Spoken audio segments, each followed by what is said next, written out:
Well, welcome everybody to our first and probably only, maybe only book club to discuss Connie Schultz's beautiful novel, The Daughters of Erietown.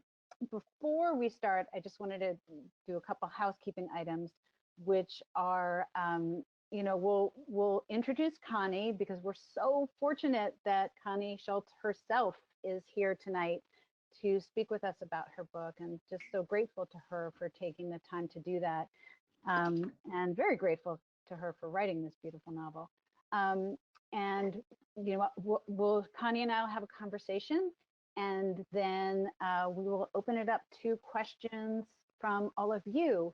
And we think because we have so many people, it's going to be impossible really to have a conversation.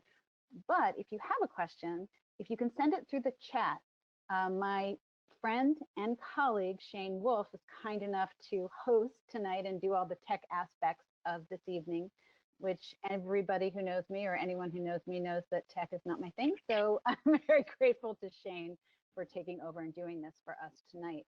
So if you send Shane your name, where you're from, and your question, I will ask that of Connie, and I will say your name and where you're from and your question, and then Connie will have a chance to address that question. So if you just send it to Shane Wolf through the chat function, that will work. And any other questions that you have, I guess, for Shane as well can go through the chat function. Shane's hosting, so if you can't see something or if there's a technical issue, send that to Shane as well, and he can address it, if the screen freezes or something like that. But I'm wondering if we should get really started, Shane. What do you think? We are good. Okay. We are good to get started. So I am beyond thrilled that the great Connie Schultz is here with us today, this evening, to talk about her novel, The Daughters of Erietown. Now, I know that Connie is, as many of you know, from Ohio, so she has, she's a very humble person, and was embarrassed when I was going to read all these wonderful things about her. So, but I am going to make her come on and listen to all these great things about her. So, Shane, do you mind bringing Connie on? Ta-da! Well, first of all, thank you for being here, and thank you to everybody else who has joined in to be with us tonight. We are both so excited, and how this came about was that I read the book, and it's been interesting because during COVID, I have not been able to focus or concentrate. I don't know if many of you have experienced that same thing in terms of pleasure reading. And I used to be an avid reader, and it was a big part of my life, and it has been a real loss. And when I started reading The Daughters of Erietown, it pulled me in, and it did not let me go until I finished it. And it reminded me of what I loved about reading a great novel. And I'm so grateful to you, Connie, for that. And I'm hearing from people who are reading the book right now that they're having the same exact experience. But I wanted just to give Connie's background to all of you. Connie Schultz served as a reporter and columnist at the Plain Dealer for nearly 20 years, from 1993 to 2011. And while she was there, she was a two-time Pulitzer Prize finalist, earning the award in 2005 for commentary. And she earned a number of prestigious awards that she did not want me to list. But there are many, many, many, including the Robert F. Kennedy Award for Social Justice Reporting, and the Scripps Howard National Journalism Award. Now, Connie Schultz has authored 3 books: Life Happens and Other Unavoidable Truths, and His Lovely Wife. They are both memoirs, and her first novel, which is now on the New York Times bestseller list, The Daughters of Erietown. so Connie's, freelance essays have been published in the New York Times, the Washington Post, the Atlantic, Politico, ESPN, the magazine, Chicago Tribune, Democracy Journal. I mean, she has been a journalist for many years, and I have read many of Connie's pieces over the years, and her voice is so unique and so important, and I think comes through so clearly in this book as well. And Connie lives in Cleveland with her husband, Senator Sherrod Brown, and their two rescue dogs, Franklin and Walter. And may I also suggest following Connie on social media, because she's a lot of fun to follow on social media. Oh, thank you. And thank you. How this all started is I posted this book on social media, and I said, I'm not in a book club, but if I would almost start one just to talk about this book, because I wanted to talk about this book. Connie, the Baden Medal, the description of one of the medals that you got says, it describes your work as a body of journalistic work that reflects compassion, courage, humanity, and a deep concern for the underdog. And when you won the Pulitzer Prize for commentary, it said, for, quote, her pungent columns that provided a voice for the underdog and underprivileged. And I think that is a through line and a river and a current under your work. Can you talk to us a little bit about that and sort of how you got started in writing this novel? Well, first of all, thank you, Melissa, for doing this. Is your mom out there yet, do you think? Hi, Carol. I understand you're joining us. I hope you're there already. Wow, thank you for the gift of Melissa. What a remarkable daughter you have. And thank you to everyone who's joining us tonight. This book was not my idea initially. My editor, Kate Medina at Random House, who was the editor for my first two books, those were both her ideas too, it was 2007 before my second book came out. She asked me to come to New York and have lunch with her and the publisher. And they basically made the pitch that the working class is really underrepresented in modern literature. And they thought I could do something about that. I certainly agreed with their premise that the working class is underrepresented. I mean, I come from the working class, as you know, and I didn't see many of my people starring in novels. They were often props, or they were often unfortunate incidental people who, were basically there for a moment or two, and they had bad manners often, or they were hapless, or they were just, bystanders in somebody else's life story. And I know how rich these lives are. And so in that way, I agreed with them, but I just it took a while for me to imagine that I could be the one who would write this. I think in large part because I have such reverence for good novelists. I've read fiction all of my adult life, certainly, and most of my life as a child was spent reading fiction and escaping into other worlds, right? Yeah. But you and I were talking earlier, and I said to you, if you're never afraid, you've stopped growing, right? If you never get scared anymore.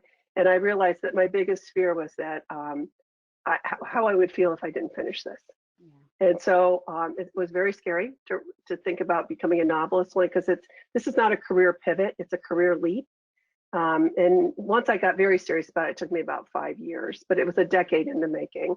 And I'm really glad I finished it. And I ended up being really excited to share the story of these people in this mythical town that is based on a real town in a lot of ways, my hometown of Ashtabula. But my editor said from the very beginning, don't call it a real town, because everybody will tell you what you got wrong.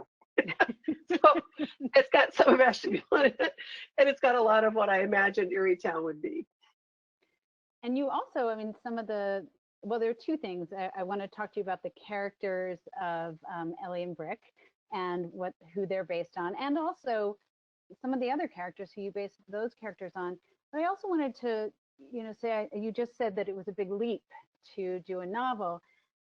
I found your work as a journalist to be very specific, and of course to explore and go as deeply as you go in your work, you have to be incredibly curious, and you brought that specificity and that deep understanding of human beings to this novel and to the characters in this novel. And I think that's why so many of us are being pulled in and and we don't want to let go. And you know, I kind of miss the characters now that I'm done the book. Um, can you talk to us a little bit about how you know, I know there's a story behind Brick and Ellie specifically, but also some of the other characters as well? Well, every character is mythical, right? Is a fictional character, but many of them do have pieces of real people in them. And Ellie and Brick McGinty have the professions of my parents. Brick is a utility worker, and Ellie is a nurse's aide. And part of the reason I did that is they were the two working class professions I knew the most about.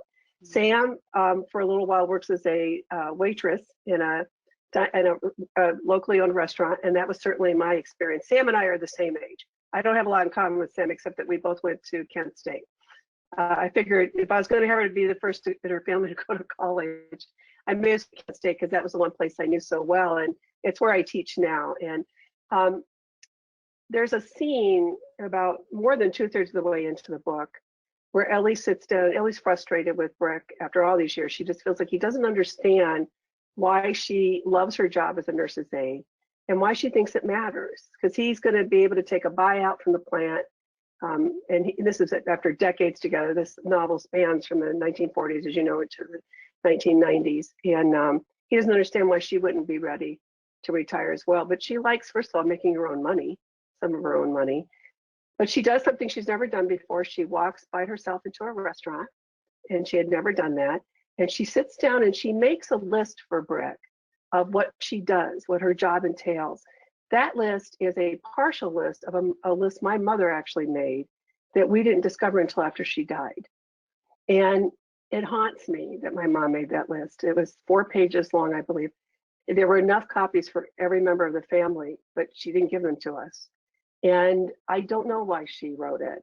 I worry that she may have thought we really didn't understand what her job entailed, because she really did love her work. She was a nurse's aide, and then towards the end of her life, she was a hospice home care provider.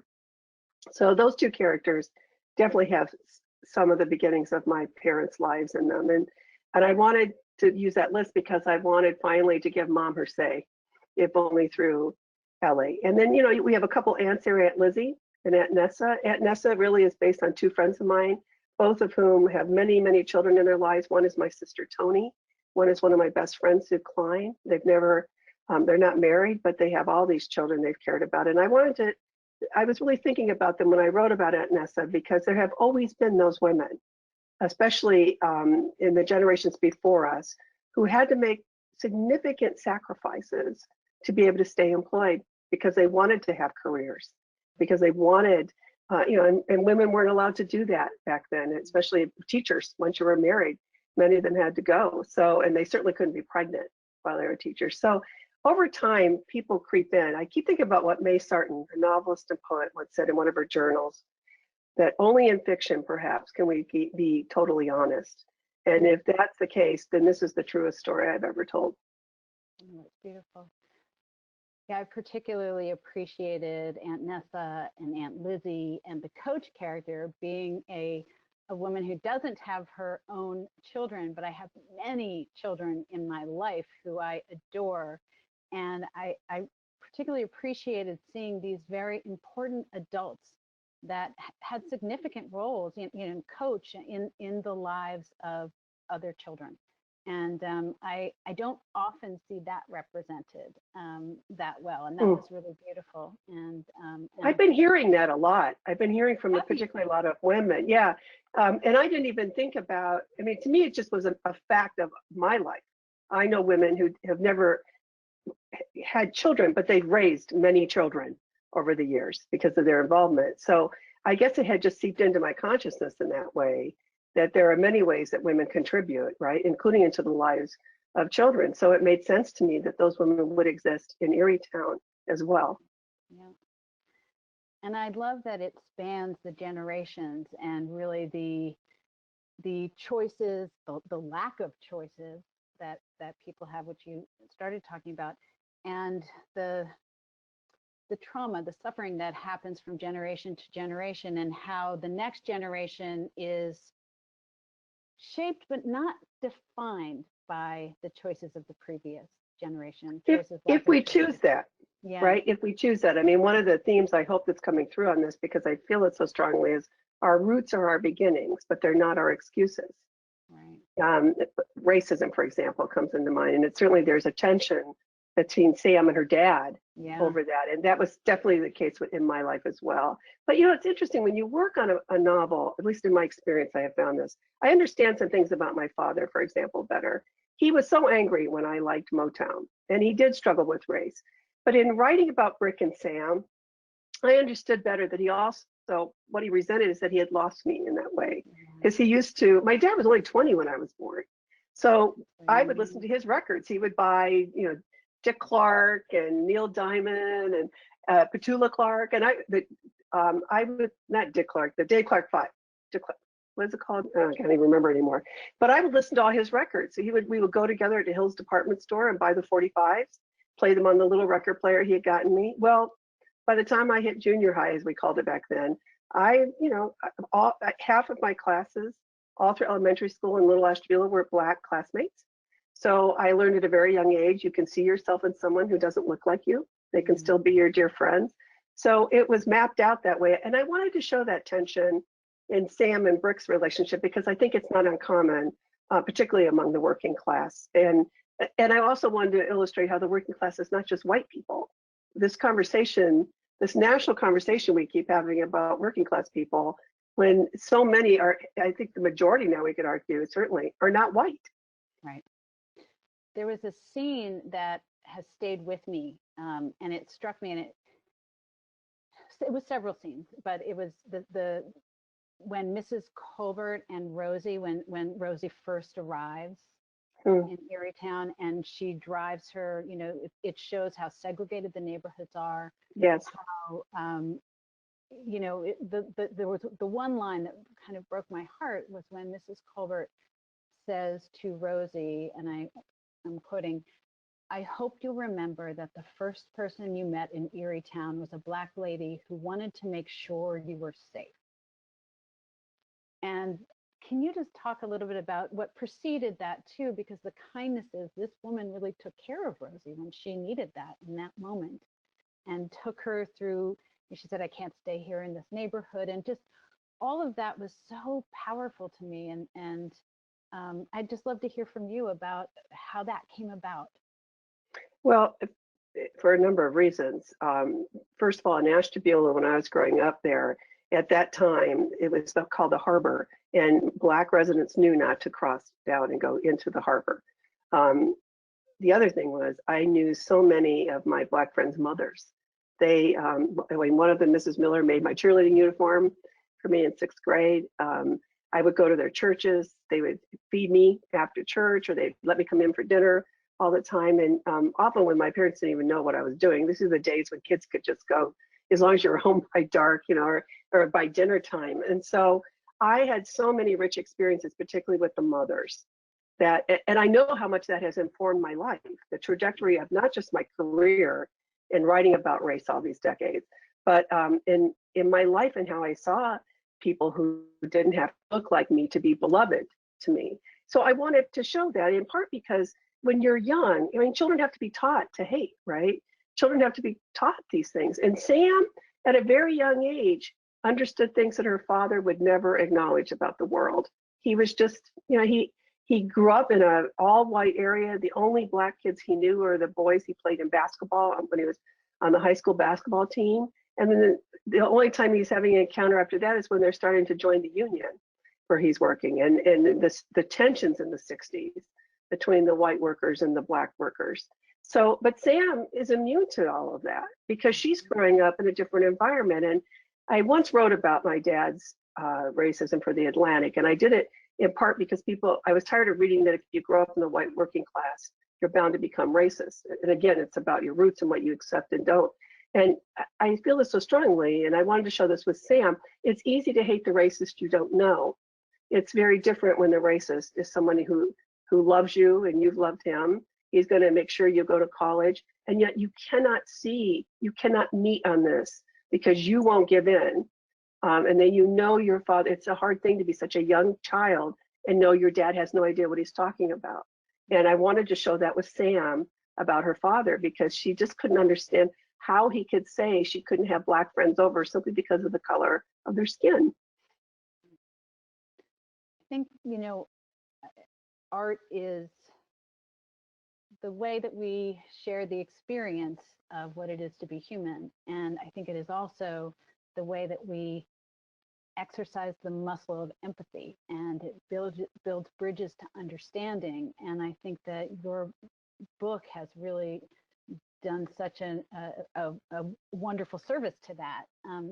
Can you talk a little bit about that? Because I think that's also a through line in your work as a journalist, is about building those bridges to understanding and creating characters that we may see ourselves in, even if we're not exactly from that area or from that background. There are things that are just human that you that means so much to me, because one of the main trajectories, one of the main storylines here that I pursued was to show one chapter at a time, one moment in a life at a time, that working class people are just like people who are luckier, born luckier, or more affluent, in that they have their own hopes and dreams. They love their children, they aspire for their children. The difference is when the big problems come and there's no money to fix them. That's what can derail the lives of people in the working class. And they still end up with hopes for their children. Sometimes their children can feel like they're almost imposed on them, inflicted on them. That, like Brick, I mean, there's that moment when Brick realizes his son is not going to be father's dream, because it was only his father's dream. And for him, that moment when he sees the lunch pail in his grown son's truck, and he feels like such a failure.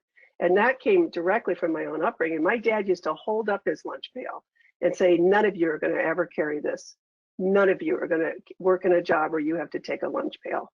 So I understood the important symbolism of that. Just as the train case, I have heard from so many women about the train case. In fact, I have the train, you can't really see it here, it's down on the floor here. When I decided that this train case was going to be a recurring character in this novel, I thought I need to have a train case from the 50s. I need to know what it feels like, what it looks like inside. So I bought one. I don't know if I got it off of Etsy or eBay, I don't remember now, but it's from the 1950s and it is blue. And it became that train case. But I've heard from so many women who want me to either know about their own train cases or their mothers or their grandmothers. And the reason they're so significant is because they were that moment of hopes and dreams too. Yeah. Travel, leaving home, maybe doing something big with your life, and you would have this case that would go with you. And for Ellie, of course, it's because it represents that it becomes so much more to her until she hands it to her daughter, Sam. Yeah. There's that wonderful scene, and I'm trying to find it. I wrote it down. Where Ellie is, she's talking about, like, this is your life. Like, you can live your life the way you want to, about herself. Oh my gosh, where is it? It's here. But she says that, and it was the first time in her life where she felt, it's at the end of the book, where she felt she could make her own choices and her own decisions. Think about the apartment. And that really struck me. And just what you were saying about choices from one generation to the next. My father, I remember this vividly because he said something to me years ago. And he said, well, you've always done exactly what you wanted. You've always made your own career choices. And I remember thinking, like, yeah. Because to me, in my generation, I thought, as it should be. And I think that was not true. My dad told me a story about his own father, who was a great athlete. He was a great baseball player and football player, and he studied engineering and was offered 2 professional contracts to play football and baseball. And his dad said, I didn't send you to study engineering so that you could play sports. And he didn't. And my dad always said that was a great tragedy of his father's life because he loved sports so much. And I just feel like that is somewhat generational, and perhaps there's more to it than that, but it does seem somewhat generational. Well, I mean, right at the very beginning of the book, Sam has an opportunity to go to Smith. Yeah. And Brick says, absolutely not, it's charity.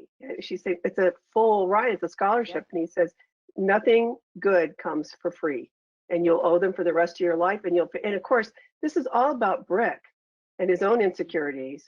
And he's very insecure on the idea of wealth and people who are highly educated. But he also is worried for his daughter based on his own experience, of his very limited experience, right? What he doesn't tell her, and what I didn't know until after my father died, this was very similar to my experience. You're going to Kent. My dad smoked Kent cigarettes. After he died, there's a letter in the book from the coach to Brick with bus tickets that he never uses. That letter is almost verbatim from the coach's letter to my father that we never knew existed until after he died. And these moments are so real, right? But it's not enough to have just the opportunity presented. And I see this so often, even in my own students who are first generation college kids, which is exactly where I was. Their parents mean well. They want them typically to go to college, but they don't know anything about what it means to be in college. They don't know how to help them stay in college when they hit the rough points. They don't know how to prepare them to go to college, right? And they can often bring their own fears and insecurities to the experience. That's why I wanted to show also in Sam, if you're the first in your family to go to college, you will straddle two worlds for the rest of your life. You feel loyalty to the people, as Brick said, and very similar to my father, never forget where you came from, as if we could, right? But when you go to college, you learn that the world is so much bigger than you knew, and that perhaps your parents have had a chance even to imagine, but you can feel very guilty about the opportunities that are coming ahead for you. Absolutely. There's that line that Aunt Lizzie says to Paul, nobody gets the life they planned. We get what God plans, and we spend the rest of our lives trying not to hold it against him. I think it's a great line. Can you talk a little bit about that? Yeah, I had someone ask me, I forget where the interview was, you seem to be pretty angry at God. And I said, I don't feel that way at all. He said, well, or angry. I said, no, I think what they're trying to do is reconcile their faith in God with what happens in their lives. And that's not uncommon for people of faith. I'm a woman of faith, but sometimes you're trying to make sense of things, right, from what you've been taught. And I see it particularly Aunt Nessa, Aunt Lizzie, who's just so outspoken, so very Aunt Lizzie always. Yeah. But Ellie, as much as she has a faith in God, she has her questions. And I wanted to show that as well. I think, and Ada, her grandmother, who raised her, when she's sitting in church trying to pray when she knows that Ellie is pregnant before Ellie has told her. And this is in 1957, and they're in this very small rural community. She knows what this is going to mean for her granddaughter. And she's watching, so many Protestant churches have that painting, some version of the painting of Jesus knocking at the door, right? Which is symbolic for Jesus knocking at our hearts to let him in. And she's struggling. So this woman whose entire life she's been so faithful, but now she's reached this moment and she feels bad about the questions she's got, but she can't quite help herself because this was the one thing she had hoped to avoid for her granddaughter. Right. And that is so powerful. That I remember that scene really well. It was very powerful, her struggle. Thank you. And, someone was talking to me, a woman who's on this call, and I don't think she's going to ask the question, so I'm going to ask it for her because she said, no, you ask it. But she was saying there's a quote, and it said that Sam says to Carson, she had resisted at first, not from grief, but from fear. It occurred to me, she finally explained to him, that if you love too much, if I love you too much, I will never recover from losing you. And to her, that spoke to sort of the multi-generational trauma of, her mother not being wanted by her parents and being raised by her grandparents, and just those things getting carried on to the next generation. Well, and Sam knows more about her parents' marriage than she should ever have had to know. Yeah. I mean, part of it was Ellie made her confidant, right? And there's that scene where she's left waiting on the sofa for the deputy to show up when she's decided that she's going to leave Brick, but then doesn't, of course. But Sam's had to be an adult long before she was an adult. And what it's taught her is how fragile love can, in her view, can be, and how much harm can be done once you decide you're really committed to somebody. I wanted to show Sam's ambivalence about it. How, I wanted us to think about the consequences of when we do this to children too, right? I don't mean it in a preachy way at all.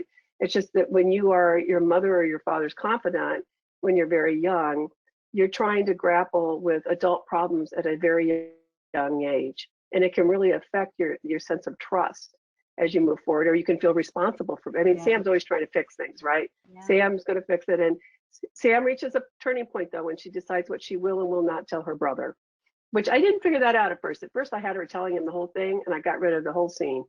And I decided, no. Interesting. After her mother talks to her about grief and that monster at the door, Sam decides that it's going to end with her. At least that's one part of that family story. And so much of it ends with her. She really does live an incredible life. And I love that. I love that character, and I love that it culminates in her, I think, at the end. But you mentioned that monster knocking at the door, grief being the. Would you mind? I found that passage haunting and so true to life. And would you mind reading that passage for us? Of course. I know we had talked about you reading something, and yes, that also is something you had said a lot of people talk to you about that scene. Yes, I've been a little surprised by how many have, which is always very touching for a writer. I have to tell you, this is what we hope, is that it raises, well, anyway, it's been quite a moment. So Sam and Ellie are in the car. Sam is driving, and this is about 3/4 of the way into the book. And Sam finally works up the nerve to ask her mother about her parents' marriage. And she says, "Mom, why do you put up with it? Why didn't you leave?" Ellie looked down at her lap for a moment and then turned to face Sam. "We want to think there are rules in life, that as long as we follow them, everything will be all right.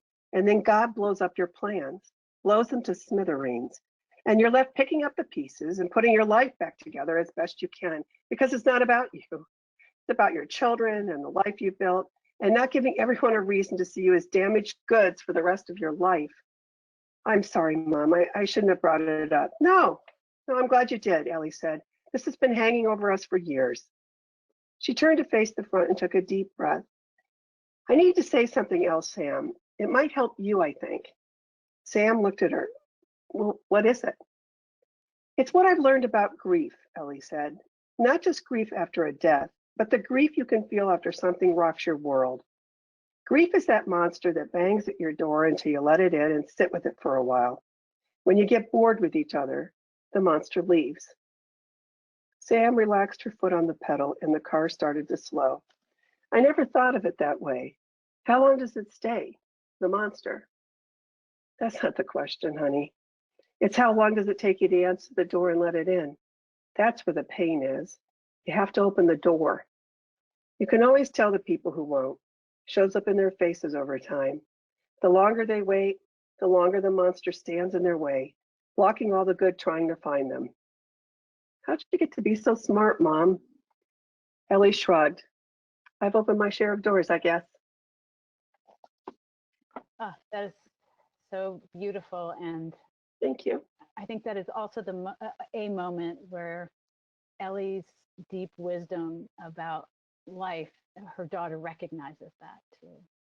Yeah, it gets to be a shift in the relationship, right? Sam gets to see her mother as wise in a way that perhaps she wasn't recognizing before. And again, part of it's because she'd always felt so responsible for her mother. But I wanted to show that moment where she could finally see that her mother had things to teach her still. Yeah. Well, I would love to open up to some questions from people who are here. Shane, what do you think? Shane? That'd be fantastic. I realized I had to unmute myself, so my own technical issues. So I am actually sending some over to you right now, Melissa, in your chat. Great, let's see. And the first one we have is from Mary Schilling from DC. Well, I can't see it. Well, then I'll read it to you. So Mary writes, I know a great deal of the heart of this story is I can't speak. Autobiographical. Thank you. And you've largely written nonfiction in the past, of course. So how do you make the jump to a novel? Did you find it difficult to fictionalize your story? Were you tempted to just write a biography? Or did you create the characters and then find that they were able to sort of have their own adventures? Well, I don't feel a great deal of my life is in this book, actually. My roots are in this book. And certainly the spirit of many people I've known, not just from growing up, but even in the neighborhood I live in now, because our neighborhood is very diverse economically as well as racially, and where we live in the city of Cleveland. And many of my friends are still, I have a number of friends who either share my roots or are working class. So fictionalizing it, the biggest difference between this and journalism for me, there are two things. When you reach a block and you don't know where to go next, you can't pick up the phone and interview somebody or do a little more research. It's not going to work. The person you have to interview is the one somewhere in your head there. But the other thing is, as I often tell my students, you can't say that somebody, when you're reporting a story, or even if you're writing columns, somebody believes something, somebody thinks something. All you can say is this is what they say they believe. This is what they say they think.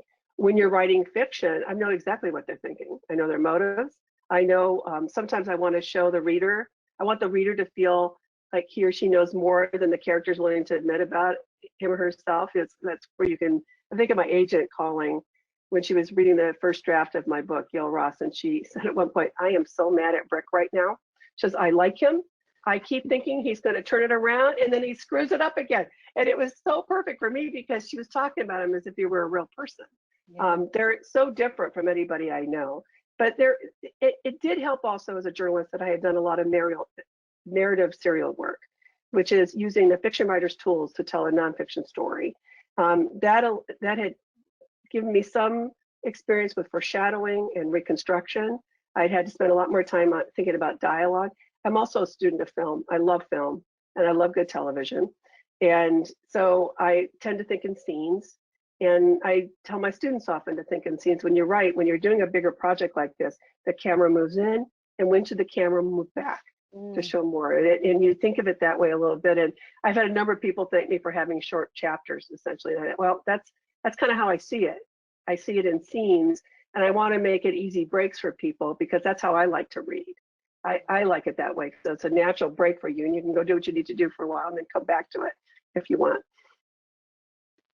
You were saying something about character, which was interesting. And I remember an acting teacher of mine years ago said, if you want to know who your character is, how do you do that? And it's one way is what did they say about themselves, but that's not the best way. That is the third. There are three ways. What do they say about themselves? Then what do other people say about them? That's a little bit, gives you more information. But the best way to know is what did they do? What are their actions and what do they do? Sherry tells a funny story that the characters start to populate your head. I call it rattling the cage, which sounds really weird, except if you know what that means, right? And he heard me out in the garden one day, and I said, "Oh, of course not, That's not what would happen." And he came out. He saw my phone on the kitchen counter, so he knew I wasn't on the phone. And he walked out. He goes, "Who are you talking to, honey?" And I said, "Oh, Ellie."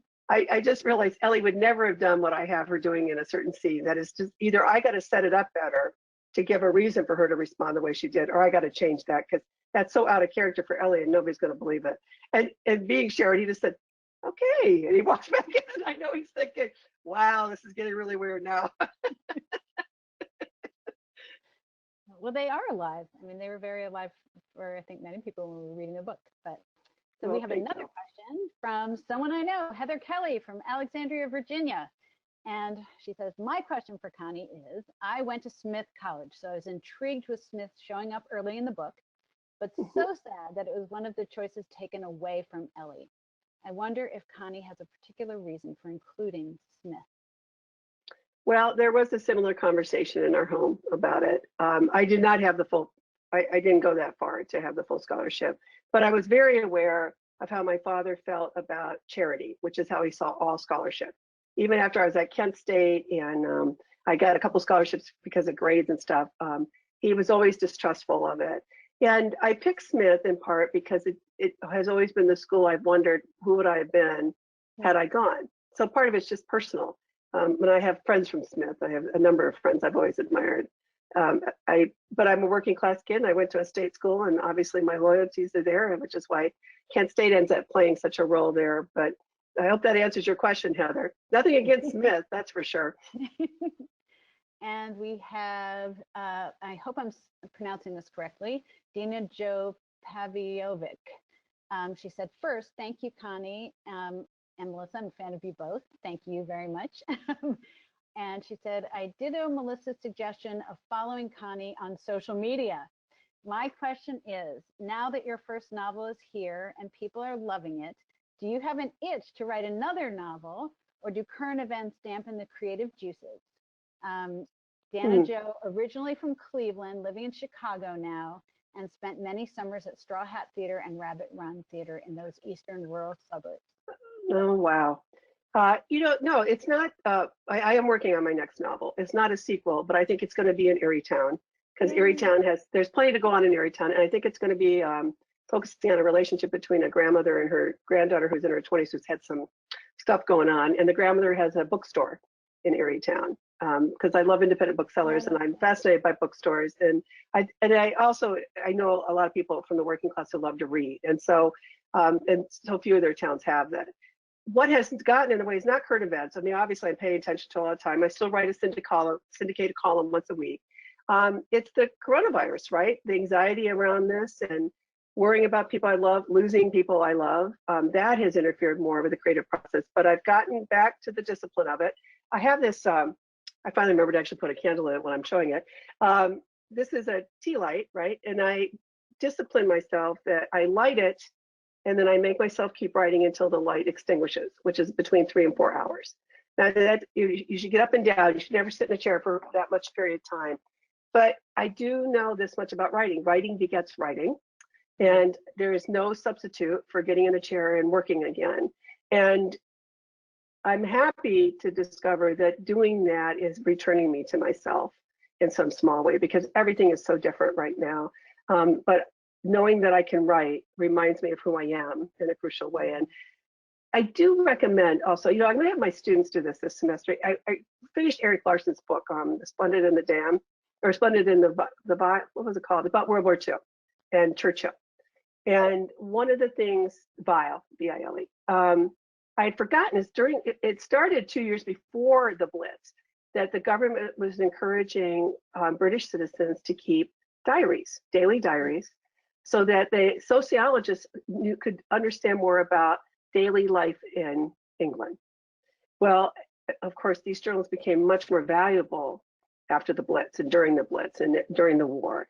And I thought it's really important that we think about keeping our own pandemic diaries. I had my students writing essays throughout last semester, and they were taken aback at times by how much they had changed from March until end of May even, because it just was so shocking and so jarring, and many didn't want to believe it at first, and then it became so real. I would encourage those who are on to consider doing that for yourselves, because we can always look up the facts and the timelines later, but we will not always remember how we were feeling in different points. And of course, I'm a writer, so I'm going to advocate for the value of the writing process itself. I'm particularly keen on women doing this because most women do not share their stories. I would say to you, when I think of my mom's list, what is your list? What are the reasons you do what you do? And how often do you ever share it with anyone in your life, especially the people who think they know you best? There's so much about you that is a mystery to people, and women tend to be so modest about this. So I would encourage you, please, to consider doing that in the days ahead, if even only just a weekly entry to keep track of yourself a bit, and it can return you to yourself. I think that's a wonderful idea for many, many reasons. Really wonderful. I went to Uganda years ago and did some work with former abducted child soldiers. And before I went, I had not been a journal keeper, but someone recommended that I keep a journal. He said, I really strongly recommend you do that. And I'm so glad that I did, because it was such a profound experience. And I think there were things that I wouldn't remember that That's right. I have in writing. So this is a very extreme moment in time. And I think that it is important. So thank you for that suggestion. So now we have a question from Christy Gorley. Hi, Connie. Christy Gorley here from San Diego. There are such strong women in your story. We see their power and determination. One way we experience that power is in forgiveness. Can you share with us how you breathe life into the forgiveness in your book? You know, Christy, did you say? Is it Chris? Yep. Thanks for asking that. This has been one of the biggest surprises to me in response to my book, because I never thought I was writing about forgiveness. And yet, of course, I was. All the way through it, I'm writing about forgiveness. And what are we capable of forgiving and what are we not? I mean, certainly I was thinking about it in the moments.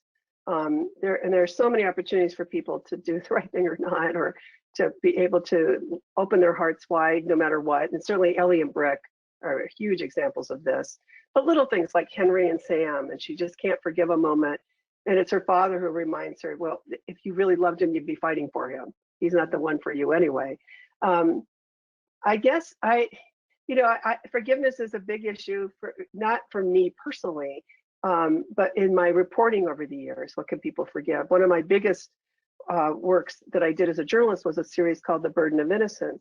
And it was about an African-American man named Michael Green who had gone to prison for 13 years for a rape he didn't commit. And I followed him for a year after he got out. The Innocence Project helped him get out. But the reason I followed him is because when he got out, the day he got out of prison, and there were all these lights on him, and it was evening, TV cameras, and a reporter asked him, "Are you bitter? You must really resent what's happened to you." And he said, "I am not bitter. I just want to get on with my life." And I thought, I want to know more about that, because at the heart of that is forgiveness. Yeah. And so that issue has fascinated me over time, and it's such a big issue in all the different stories we see even playing out politically. Every big story is about the people in it, right? And so often it's something that people can't forgive that motivates them to do some very bad things, but sometimes motivates them to really fight for other people because they can't forgive what somebody in power has done to them. So I'm glad you saw it. I have been fascinated to hear how it's resonated for other people so much. It's made me think about the next book a little bit more, to be perhaps a little more mindful about it. That's exciting. And we will redo the book club when the new book comes out. Thank you.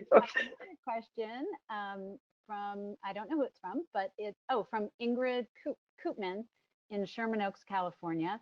And she asked, did any of the characters become a favorite? And if so, why? When I turned in the first draft, my editor said that Brick was the most fully realized character. And I think part of that was because I was nervous about writing from a male perspective at all. I really worked hard on that. Ellie, my editor said, was too much of a whiner in the beginning, too much of a sad sack. And I thought, is she? And I thought, no, she's right. Let's give Ellie some hopes and dreams too. Ellie ended up becoming, my editor said at one point, the readers are going to want to cheer on Sam, but I've always thought, and I've been confirmed in this by so many reader responses, a lot of readers were invested in Ellie.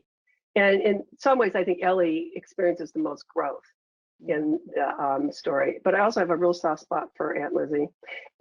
You know, in Rosemary, I've known Rosemaries in my life, especially Rosemaries who think that they will be the one who can change a man's mind, and that they pin all their hopes and dreams on this person and get their hearts broken. So I have affection for all of them, I guess, in different ways, which I suppose is the best way to write a novel that has so many different characters in it. You can find yourself cheering on some. I did decide at the very end there, Ellie ended up having her own secret, because I thought I wanted her to, I came to see Ellie as far more complex and complicated than even people who closest to her ever saw her. But I thought this is true of so many women. Most of us are. I think that's one of the really beautiful things about this book, is that you do see these women as full human beings with all those hopes and dreams and choices and lack of choices and secrets. And for me, I found everyone, even when they were doing things that were not the best, I loved them because I understood them so well, because you created them so fully. Thank you. Well, part of what I wanted us to consider is that most of us are certainly better than our biggest mistake, right? But we often let that big mistake derail our own vision for ourselves. And certainly others can hold it against us.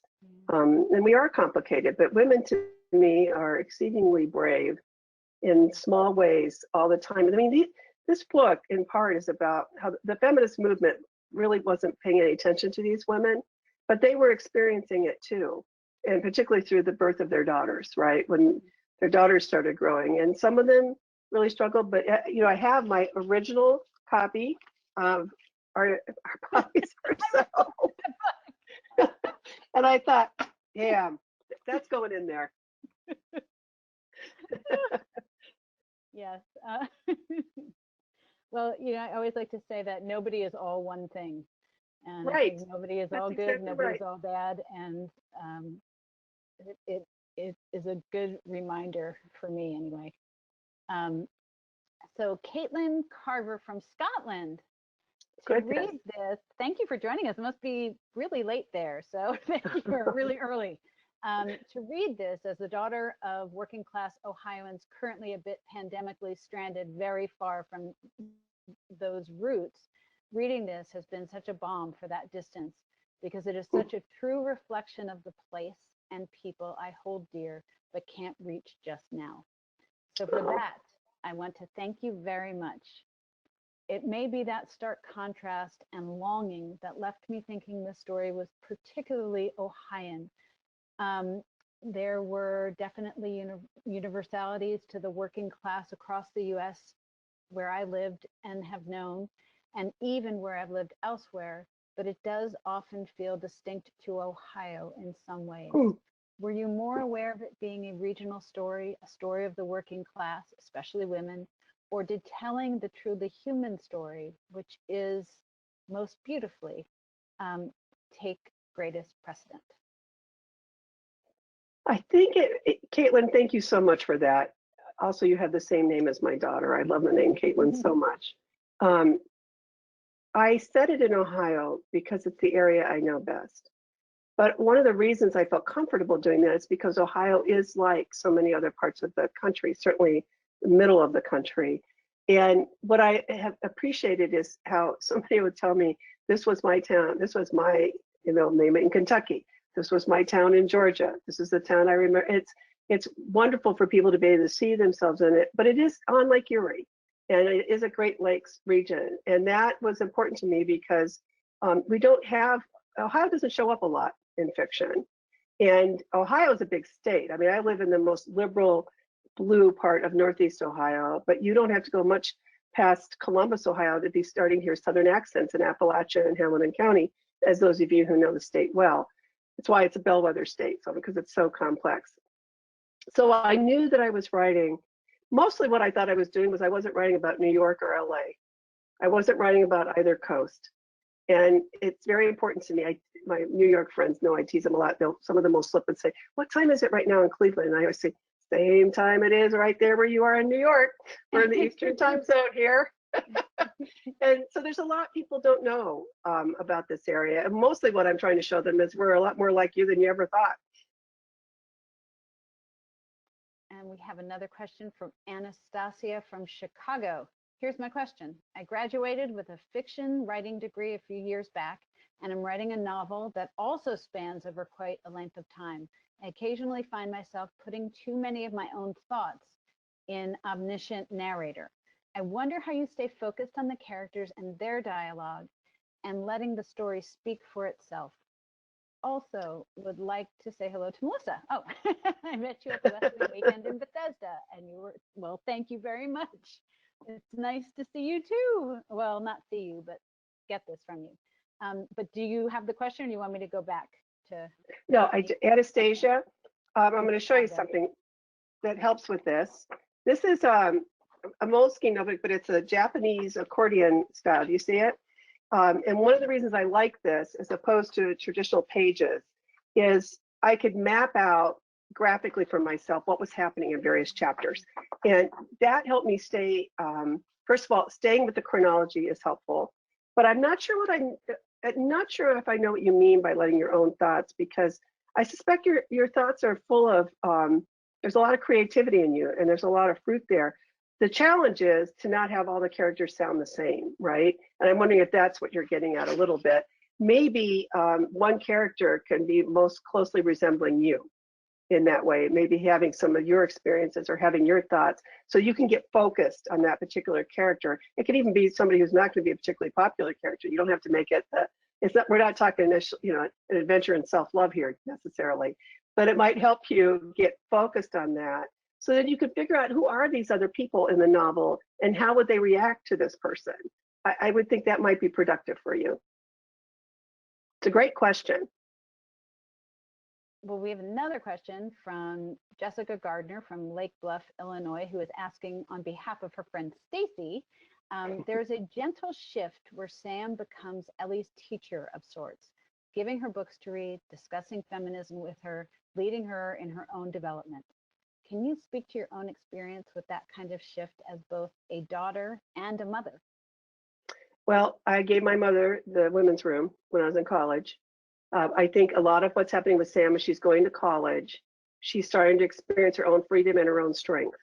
And now, unfortunately, she wants to save her mother. This is not an uncommon dynamic, particularly, I mean, daughters and mothers, period, right? I remember when my daughter was of college age. I have a son and a daughter, and there's always going to be some of that tension because she's learning new things and she's questioning things about it.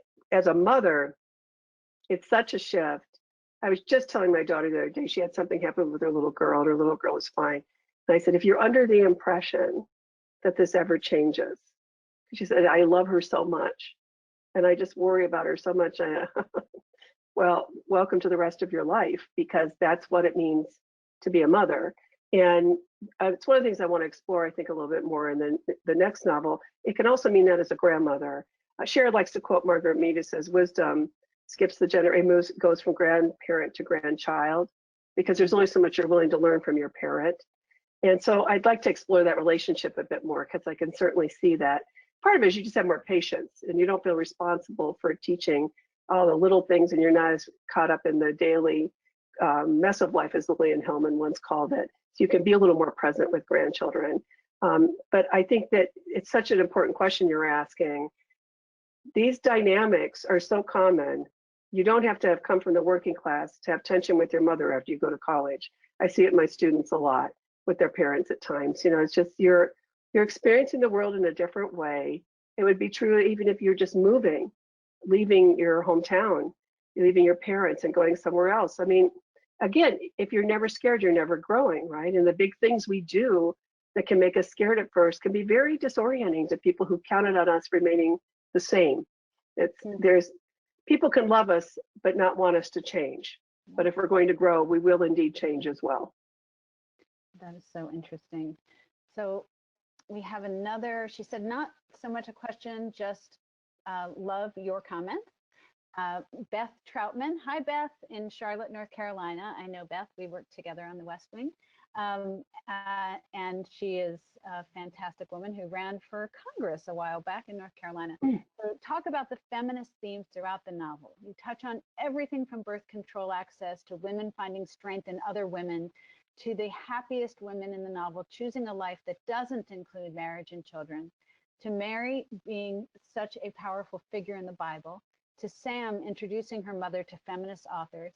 She says, I adored the book, by the way. I cried multiple times. Thank you for creating a story that was so deeply moving. Wow, well, thank you so much. I love women.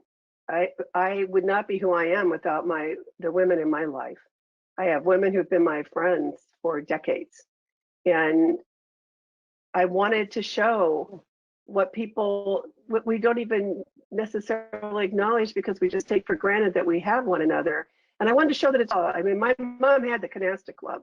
I remember the coffee gatherings when I was a little girl helping her with them and what it meant. And because I was that kid in the doorway, always watching everything, I learned very early that women, I mean, the men came home and everybody's behavior changed, right? And if the men were with the women at a cookout, the behavior was different. But when the men were gone, the women were much more interesting and fast and funny.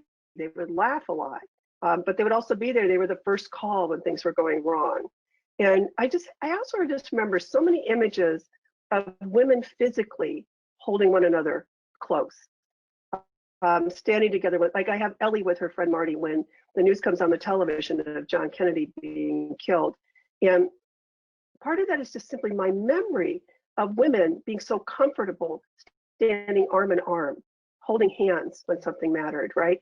And so I wanted to show that because, as I said a little while ago, the feminist movement really wasn't about them. It was about women who were lucky. It was women who lived on the coast for the most part, and women who had high profiles and who were educated. But it was still going to affect all these other women in the country. And then they were just trying to find out where they fit in on this. They seldom talk about it, as you know, but the women's room was a real eye opener for my mom, and it certainly wanted it to be for Ellie, because it makes them think, it made them think about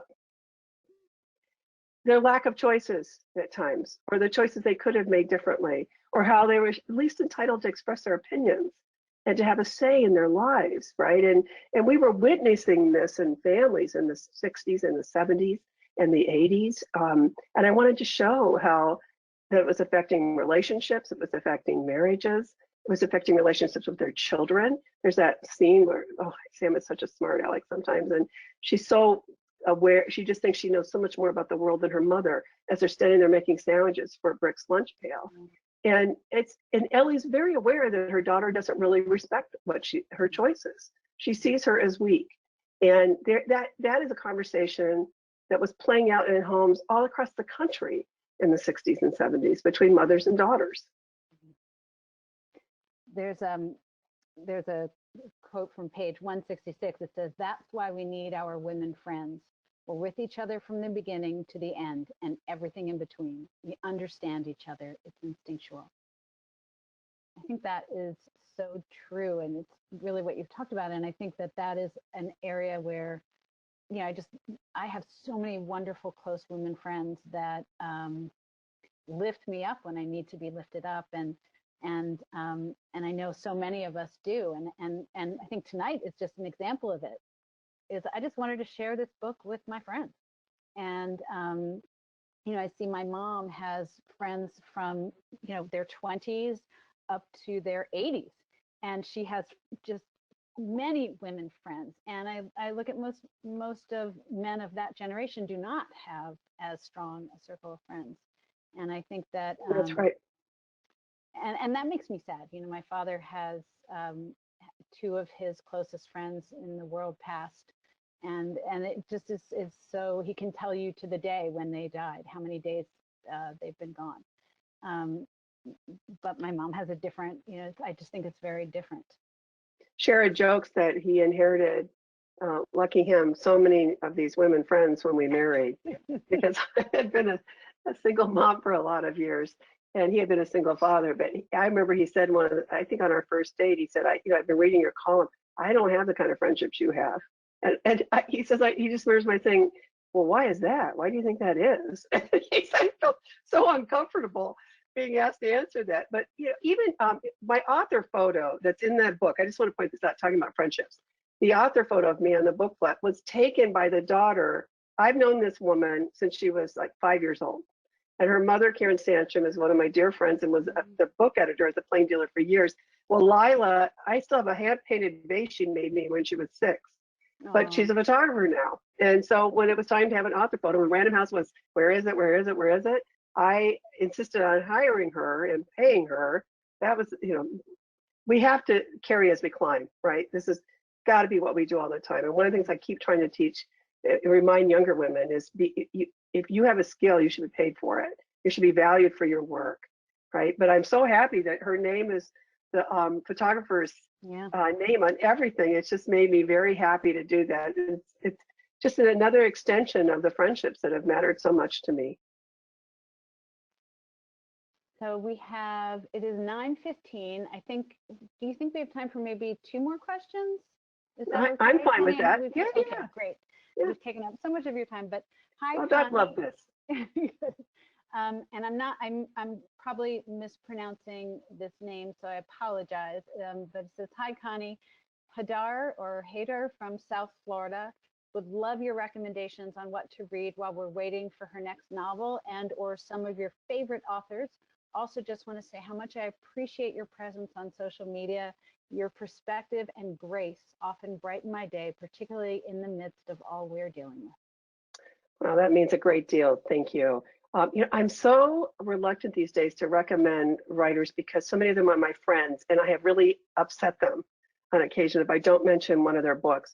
One of the things I personally am doing, I'm always reading the new stuff, right? I like seeing the new books that are coming out, and isn't it wonderful to see on the New York Times bestseller list nonfiction, in particular, books by Black authors that have been out for quite some time that are back.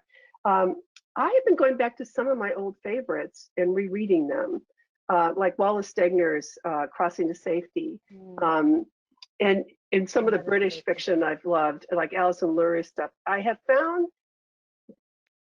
always known this to be true, but it's really interesting now at 63 to be doing it. I like to go back to read books that mattered to me at one time to see, first of all, if they still feel significant, and how differently am I reading them now? And what does that tell me about myself and where I've been? Not to make it too much a self-centric, but I do find that it's been really rewarding. Plus, I'm home with all my books. I mean, we have books in every room of this house except the bathroom. Bathrooms, I don't think we have many in bathrooms. I thought that would kind of be gross. So with the, humidity and all that.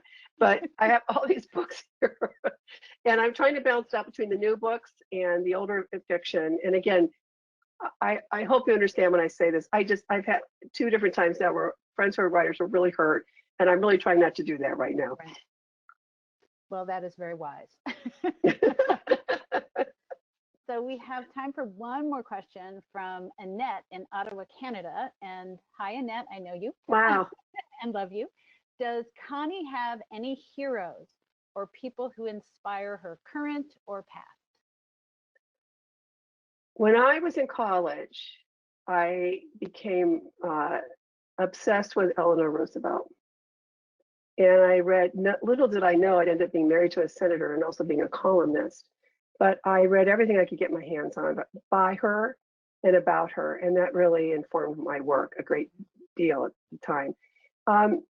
Now, and it's going to sound cliche, and that's why I want to say this really carefully. The people who often inspire me are people you've never heard of.